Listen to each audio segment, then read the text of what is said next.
Garden ব্রিজে যে ঘটনা, গার্ডেন ব্রিজে বহুতল বিপর্যয়, তারপর অবশেষে এতদিন পরে তদন্ত কমিটি গঠন। কলকাতা পুরসভার রিপোর্ট জমা দিতে হবে এই তদন্ত কমিটিকে 7 দিনের মধ্যে। 7 জন সদস্য এই তদন্ত কমিটিতে রয়েছেন বলে জানা যাচ্ছে।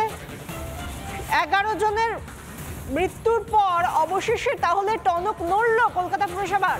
আমরা টানা এই ঘটনার পর থেকে, এই বিপর্যয়ের পর থেকে টানা এই কভারেজে থেকেছি। রিপাবলিক বাংলার টানা কভারেজ।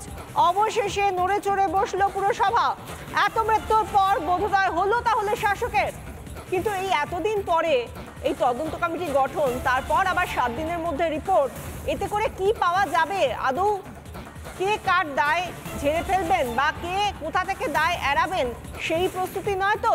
কারণ এর আগে আমরা দেখেছি যখন ঘটনার অব্যবহতি পরেই যখন জিজ্ঞাসা করা হয়েছে মেয়র ফিরহাদ হাকিমকে, যিনি আবার এলাকার বিধায়ক এবং রাজ্যের পুরো নগরোন্নয়ন মন্ত্রী, তাকে যখন জিজ্ঞাসা করা হয়েছিল যে কি করে হলো, তিনি বলেছিলেন জানি না, বলতে পারবো না, অথচ বেআইনি নির্মাণ সেটা স্বীকার করে নিয়েছিলেন।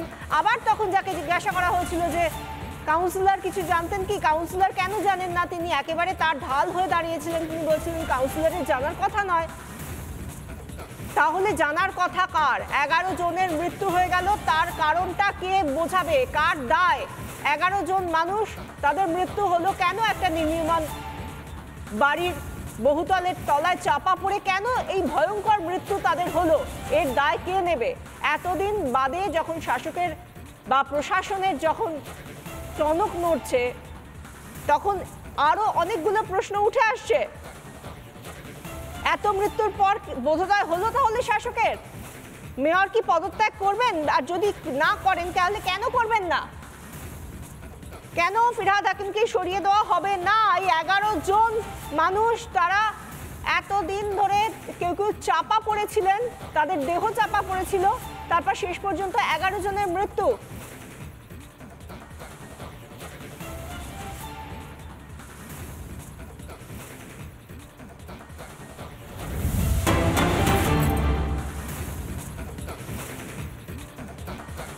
গার্ডেন ব্রিজের বহুতল বিপর্যয় এবার পুরসভাকে চিঠি দিল লালবাজার। কলকাতা পুরসভাকে চিঠি লালবাজারের, যে চিঠিতে জিজ্ঞাসা করা হয়েছে, জানতে চাওয়া হয়েছে ভেঙে পড়া বহুতল নিয়ে আগে কোনো রকম অভিযোগ ছিল কিনা। পুরসভার কাছে জানতে চাইল লালবাজার। আরও একটা ক্ষেত্রে দেখা যাচ্ছে চিঠি দেওয়া হচ্ছে লালবাজারের তরফ থেকে, কাকে না, সিইএসসি কে, বিদ্যুৎ বন্টন সংস্থা সিইএসসি কেও চিঠি পাঠানো হয়েছে লালবাজারের তরফে। বিদ্যুৎ সংযোগের জন্য কি কি নথি জমা পড়েছিল এই সমস্ত তথ্য জানতে সিইএসসি কে চিঠি লালবাজারের। লালবাজারের তরফ থেকে দুটো চিঠি গেল। একটা গেল কলকাতা পুরসভার কাছে, জানতে চাওয়া হয়েছে এই নির্মাণ বহুতল সম্পর্কে আগে কোনো রকম অভিযোগ এসেছিল কিনা। অন্যদিকে সিইএসসি কেও চিঠি দিয়েছে লালবাজার, সেখানে জানতে চাওয়া হয়েছে বিদ্যুৎ সংযোগের জন্য কি কি নথি জমা দেওয়া হয়েছিল।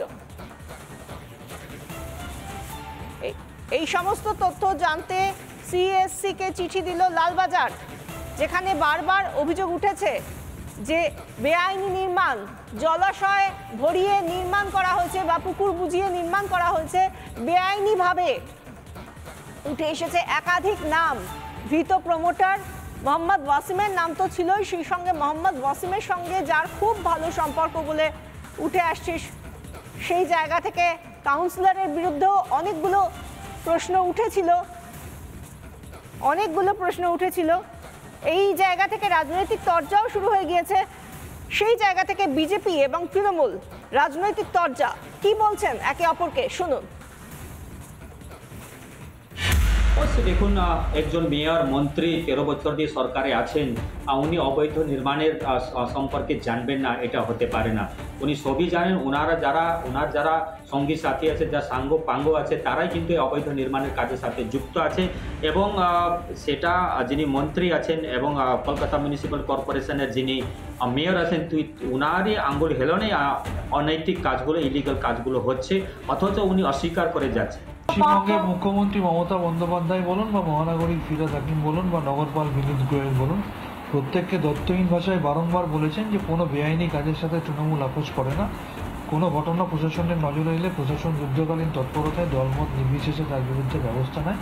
আপনি অবৈধ নির্মাণের ঘটনা যদি দেখেন, উত্তরপ্রদেশ মধ্যপ্রদেশে বাংলার থেকে অনেক বেশি। তফাৎটা এখানেই যে এখানে দলের কেউ যুক্ত থাকলেও প্রশাসন তার বিরুদ্ধে পদক্ষেপ নেয়, অন্য জায়গায় সেটা হয় না। দুটো চিঠি গেল এবার লালবাজারের তরফে, একদিকে কেএমসি অর্থাৎ কলকাতা পুরসভার কাছে, আর অন্যদিকে আরেকটি চিঠি গেল সিএসসির কাছে। আমাদের সঙ্গে এই মুহূর্তে রয়েছেন আমাদের প্রতিনিধি প্রজ্ঞা সাহা। প্রজ্ঞা, এই যে দুটো চিঠি, একদিকে সিএসসিকে, একদিকে কলকাতা পুরসভার তরফ থেকে কি জানা যাচ্ছে? এর উত্তর কতদিনের মধ্যে তারা দিতে পারবে লালবাজারকে?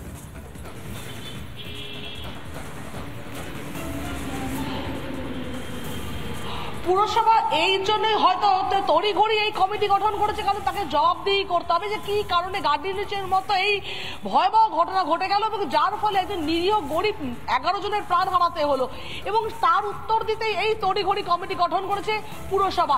আর এই পুরসভায় যে তদন্তি কমিটি গঠন করা হয়েছে তাতে বেশ কয়েকটি প্রশ্ন তোলা হয়েছে। মূলত যেটা জানা গেছে যে 8খানা প্রশ্ন তোলা হয়েছে। 1 নম্বর, বাড়ির এই জমি কার ছিল, কার নামে হস্তান্তর হয়েছে? এই জমিতে যে বহুতল নির্মাণ হয়েছে, আদৌ কি তাদের বহুতল নির্মাণের মতো অনুমতি, মানে জায়গা বা করা যায় তার অনুমতি ছিল কিনা? সেই সঙ্গে এইখানে যে বহুতলটা উঠেছে তার জন্য দমকল, সিএসসি বিভিন্ন জায়গা থেকে যে প্রশাসনের থেকে অনুমতি নিতে হয় সেই অনুমতি ছিল কিনা? বাড়ি যেই বহুতল তৈরি হয়েছে তার যে নির্মীয়মান যে মানে ব্যবহার হয়েছে সামগ্রী, একের পর এক প্রশ্ন করা হয়েছে, সেই প্রশ্নের উত্তর চাইছে লালবাজার। আর অন্যদিকে এতদিন পরে 7 সদস্যের তদন্ত কমিটি গঠন পুরসভার, এই নিয়ে আর কি কি তথ্য?